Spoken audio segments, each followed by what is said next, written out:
friends, நான் உங்க Zubaida zacs kitchen இருந்து இது உங்களுக்கான சேனல் நமது மொழியில். இன்னைக்கு நான் உங்களோட ஷேர் பண்ணிக்க போற டிப்ஸ் இந்த மழைக்காலங்கள்ல ரொம்பவே யூஸ்ஃபுல்லா இருக்க போகுது. நம்ம மழைக்காலங்கள்ல நிறைய ப்ராப்ளம்ஸ் ஃபேஸ் பண்ணுவோம். வீட்டில் மசாலா பொருட்கள் கெட்டியாகி போயிடுறது, காற்று போகிறது, நமத்து போகிறது. அதுக்கப்புறம் பார்த்தீங்கன்னா மழைக்காலங்களில் வெளியில் போகிறதுனால நிறைய ஸ்கின் ப்ராப்ளம்ஸ் வருது. அதுக்கப்புறம் வீட்டில் எப்போ துணி வச்சாலுமே காயாது. இந்த மாதிரி நிறைய ப்ராப்ளம்ஸ் நம்ம மழைக்காலங்களில் ஃபேஸ் பண்ணிட்டு தான் இருப்போம். இன்னைக்கு நான் சொல்லக்கூடிய டிப்ஸில் இந்த ப்ராப்ளம்ஸ் எல்லாத்துக்குமே ஒரு சிம்பிளான அண்ட் ஈஸியான சொல்யூஷன் நான் இந்த டிப்ஸ் மூலமா ஷேர் பண்ணியிருக்கேன். ஸோ இந்த வீடியோவை ஃபுல்லாக பாருங்கள். கண்டிப்பாக இந்த வீடியோ பார்த்ததுக்கப்புறம் உங்களுக்கு இது எல்லாத்துக்குமே ஒரு சூப்பர் சிம்பிளான சொல்யூஷன் கிடைக்கும் அப்படின்னு நம்புகிறேன். வாங்க ஒரு டிப்பாக பார்த்துடலாம். மழைக்காலங்களில் நம்ம வெளியில் போய் நம்மளுடைய அன்றாட தேவை பொருட்களுக்கு வாங்குறதுக்கு போய் தான் ஆகணும். இல்லை ஒரு சில பேர் வேலைக்கே வெளில கிளம்பி தான் ஆகணும். இப்போது இது வெளியில் போகும்போது நிறைய தண்ணி அங்கங்கே தேங்கி நிற்கும். அதில் நம்ம நடந்து போகும்போது நம்ம ஸ்கின்னுக்கு நிறைய பிரச்சனைகள் வர்றதுக்கு ப்ராப்ளம் இருக்குது.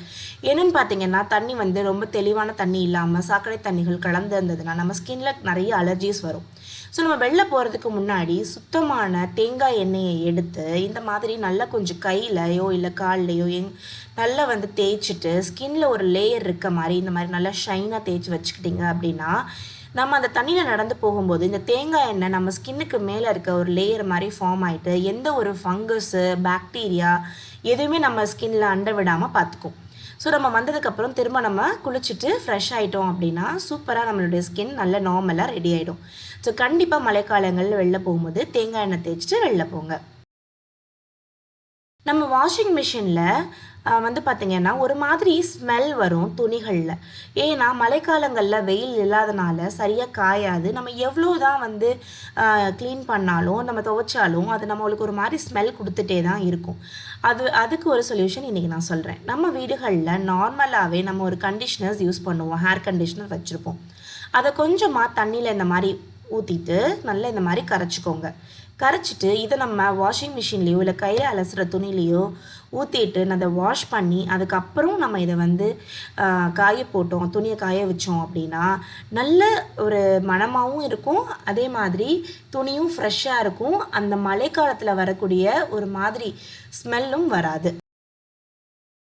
அடுத்து இந்த மழைக்காலங்களில் நம்ம ஃபேஸ் பண்ணக்கூடிய ஒரு பிரச்சனை என்ன அப்படின்னு பார்த்தீங்கன்னா நம்ம அரிசி பருப்பு இது எல்லாத்துலேயும் ஒரு மாதிரி ஒன்று ஒன்றா சேர்ந்துக்கும். அப்படி இல்லாட்டினா ஒரு மாதிரி பூச்சி வர ஆரம்பிச்சிடும், வண்டு வர ஆரம்பிச்சிடும்.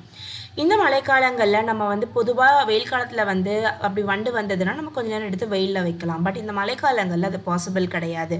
அதனால் என்ன பண்ணலாம் அப்படின்னு பார்த்தீங்கன்னா இந்த வேப்பிலைகளை இந்த அரிசிக்கு உள்ளே நம்ம இந்த மாதிரி வச்சு விட்டுட்டோம் அப்படின்னா அதில் வரக்கூடிய பூச்சி ஃபங்கஸ் இது எதுவுமே வராது.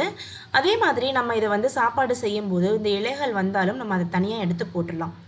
இந்த வேப்பிலைகள் இல்லாமல் இதில் நீங்கள் கிராம்பு போட்டு வைக்கலாம். அப்படி இல்லாட்டினா பே லீஃப் அப்படின்னு சொல்லக்கூடிய பிரியாணி இலைகள் இதையும் நம்ம அதில் இப்படி போட்டு வச்சிட்டோம் அப்படின்னா ரொம்பவே அது ஃப்ரெஷ்ஷாகவே இருக்கும். அடுத்த டிப் என்ன அப்படின்னு பார்த்தீங்கன்னா மழைக்காலங்களில் நம்ம வீடை தொடச்சி எடுக்கும்போது நம்ம எவ்வளோ தான் தொடச்சாலும் சரியாக காயாது. அது அப்படியே காஞ்சிருச்சு அப்படின்னாலுமே ஒரு மாதிரி புழுங்கின வாடை வீட்டில் வந்துட்டே இருக்கும். ஏன்னா நம்மளுக்கு சன்லைட் கிடைக்காதனால. இதுக்கு என்ன பண்ணலாம் அப்படின்னு பார்த்தீங்கன்னா நம்ம துடைக்கிற தண்ணி இருக்கு இல்லைங்களா, நம்ம எப்பவுமே துடைக்கிறதுக்கு தண்ணி எடுப்போம்ல, அதில் நம்ம நார்மலாக லைசாலோ இல்லை என்ன போடுறோமோ அதை ஊற்றிட்டு அதில் 1 டீஸ்பூன் உப்பு சேர்த்துக்கோங்க. சேர்த்துட்டு அதுக்கப்புறம் நம்ம மாப் அதில் டிப் பண்ணி நல்லா இந்த மாதிரி ஸ்க்வீஸ் பண்ணிவிட்டு நல்லா எவ்வளோ தூரத்துக்கு முடியுதோ அவ்வளோ தூரத்துக்கு ஸ்க்வீஸ் பண்ணிவிடுங்க. அதை நல்லா புழிஞ்சு எடுத்துட்டு அதுக்கப்புறம் இதை நம்ம தொடச்சி எடுத்தோம் அப்படின்னா தண்ணியும் சீக்கிரமாக காஞ்சிரும். இந்த ஒரு மாதிரியான வாடை வரும் இல்லையா, அந்த தண்ணி தொடச்சதுக்கப்புறம் ஒரு மாதிரி ஸ்மெல் இருக்கும்ல, அந்த ஸ்மெல்லும் இருக்காது. நல்ல ஃப்ளோர்லேயும் எந்த ஒரு பாக்டீரியாஸோ எறும்பு கரப்பாம்பூச்சி இந்த மாதிரியும் வராது. ஸோ இது ஒரு மல்டிபிள் அது என்ன சொல்கிறது நிறைய அட்வான்டேஜஸ் இருக்கக்கூடிய டிப்பு. ஸோ கண்டிப்பாக நீங்கள் மழைக்காலம்னு இல்லை நார்மல் டயத்தில் கூட நம்ம வீடுக துடைக்கும் போது இந்த மாதிரி 1 ஸ்பூன் உப்பு சேர்த்து நீங்கள் துடைச்சிங்க அப்படின்னா அதில் நிறைய ப்ளஸஸ் இருக்குது. பொதுவாக எறும்பு பாக்டீரியாஸ் இதெல்லாம் நிறைய செத்து போயிடும். ஸோ கண்டிப்பாக இந்த டிப் உங்களுக்கு யூஸ்ஃபுல்லாக இருக்கும்னு நினைக்கிறேன். யூஸ்ஃபுல்லாக இருக்குன்னா மறக்காமல் இந்த வீடியோக்கு லைக் பண்ணிவிடுங்க, உங்கள் ஃப்ரெண்ட்ஸோட ஷேர் பண்ணுங்கள். வாங்க அடுத்த டிப் என்னன்றதை பார்த்துடலாம்.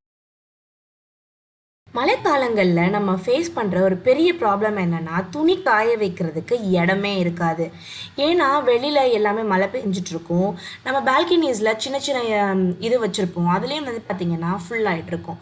இப்போ இதுக்கு ஒரு டிப் என்னென்னு பார்த்தீங்கன்னா, நம்ம நிறைய ஸ்டாண்ட்ஸ் இதெல்லாம் வந்து நம்மளுக்கு ஆன்லைனில் கிடைக்கிது. பட் அது எல்லாமே ஸ்பேஸ் ஆக்குபை பண்ணும்.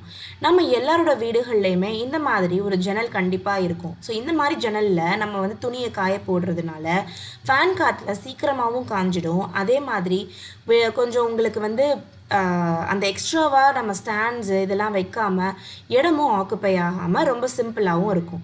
ஸோ துணிகளை காயப்படும்போது ஒன்று மேலே ஒன்று போடாமல் இந்த மாதிரி ஹேங்கர்ஸில் வச்சு தள்ளி தள்ளி போட்டோம் அப்படின்னா ஃபேன் காற்றுல சீக்கிரமாகவும் காஞ்சிரும். அதே மாதிரி இதில் மழைக்காலங்களில் வரக்கூடிய அந்த ஒரு மாதிரி புழுங்கின வாடையும் வராது. ஸோ இந்த டிப் உங்கள் எல்லாருக்குமே ரொம்ப யூஸ்ஃபுல்லாக இருக்கும் அப்படின்னு நினைக்கிறேன்.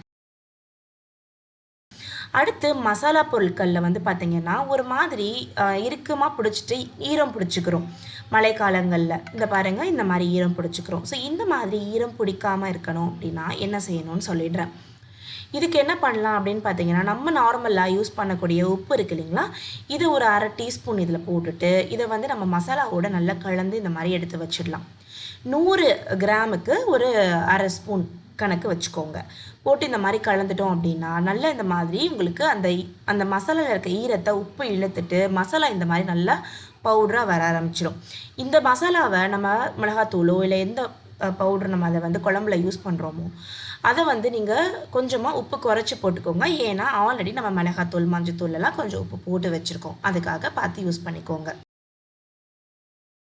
அடுத்த டிப் என்ன அப்படின்னு பார்த்தீங்கன்னா, நம்ம ஏற்கனவே துணிகள் மடித்து வச்சுருந்துருப்போம். இந்த டயத்துலையும் வந்து பார்த்தீங்கன்னா நம்மளுக்கு மடித்து வச்சுருந்த துணியிலேருந்து கூட சம்டைம்ஸ் ஒரு மாதிரி புழுங்கின ஸ்மெல் வரதான் செய்யும். ஸோ இதுக்கு நம்ம என்ன பண்ணலாம் அப்படின்னு பார்த்தீங்கன்னா, இந்த மடித்து வச்சுருக்க துணிக்கு நடுவில் இந்த மாதிரி நம்ம கொஞ்சமாக வேப்பிலையை எடுத்து அதுக்குள்ளே போட்டு வச்சிட்டோம் அப்படின்னா ஃபங்கஸ், பாக்டீரியாஸ் இந்த மாதிரியான ஒரு மாதிரி வாடை இது எல்லாத்துலேருந்தும் இந்த வேப்பிலை நம்மளுக்கு ப்ரொடெக்ட் பண்ணும். ஸோ வேப்பிலை இலைகளை கூட அந்த மாதிரி இப்படி கொஞ்சம் கொஞ்சம் எல்லா துணிகளுக்கு நடுவில் எடுத்து வச்சிடலாம். அது மட்டும் இல்லை, இது காஞ்சதுக்கப்புறம் இதை நம்ம க்ளீன் பண்ணுறதும் ரொம்ப ஈஸி தான். இதை நம்ம அப்படியே எடுத்து நம்ம டஸ்ட்பினில் தூக்கி போட்டுடலாம். ஸோ இந்த டிப்பை கண்டிப்பாக ஃபாலோ பண்ணி பாருங்கள். நம்ம குழந்தைங்களோட துணியில் எல்லாத்துலேயுமே வந்து பாக்டீரியா ஃப்ரீயாக வைக்கிறதுக்கு இந்த மாதிரி வேப்பிலைகளை உள்ளுக்குள்ளே வச்சுக்கலாம். அடுத்து ஒரு பெரிய பிரச்சனை என்ன அப்படின்னு பார்த்தீங்கன்னா, இந்த லைட்டர். இந்த மழைக்காலங்களில் லைட்டர்ஸ்லேயே வந்து பார்த்திங்கன்னா ஒரு மாதிரி லைட்டர் வந்து பிடிச்சிக்கிறோம். அதிலேருந்து நம்ம எவ்வளோ அடித்தாலும் லேட்டாக தான் நம்மளுக்கு இது வந்து ஸ்டவ் வந்து ஆன் ஆகும், ஈரம் பிடிச்சிக்கிறோம். ஸோ அந்த மாதிரி டயத்தில் என்ன பண்ணலாம் அப்படின்னு பார்த்தீங்கன்னா, ஃபஸ்ட்டு ஸ்டவ்வை ஆன் பண்ணிக்கோங்க. ஆன் பண்ணிவிட்டு இப்போ சமைக்கிறீங்க, சமைச்சதுக்கப்புறம் ஸ்டவ் ஆனாகி தான் இருக்கும் இல்லைங்களா, அதுக்கப்புறம் அதை ஆஃப் பண்ணிவிட்டு அந்த சூடுலேயே இந்த லைட்டரை அது மேலே எடுத்து வச்சுடுங்க. இதை மேலே வச்சிட்டோம் அப்படின்னா அந்த சூட்லேயே இந்த லைட்டரில் இருக்கக்கூடிய அந்த ஈரப்பதம் எல்லாமே கொஞ்சம் நல்லா காஞ்சிடும். காஞ்சதுக்கப்புறம் இப்போ ஸ்டவ்வை ஒரே டைம்லேயே நம்மளால் வந்து ஆன் பண்ண முடியும். ஸோ இந்த டிப்பும் ரொம்ப உங்களுக்கு யூஸ்ஃபுல்லாக இருக்கும் அப்படின்னு நினைக்கிறேன். இன்றைக்கி நான் ஷேர் பண்ணியிருக்கக்கூடிய டிப்ஸ் எல்லாமே உங்களுக்கு ரொம்ப யூஸ்ஃபுல்லாக இருக்கும் அப்படின்னு நினைக்கிறேன்.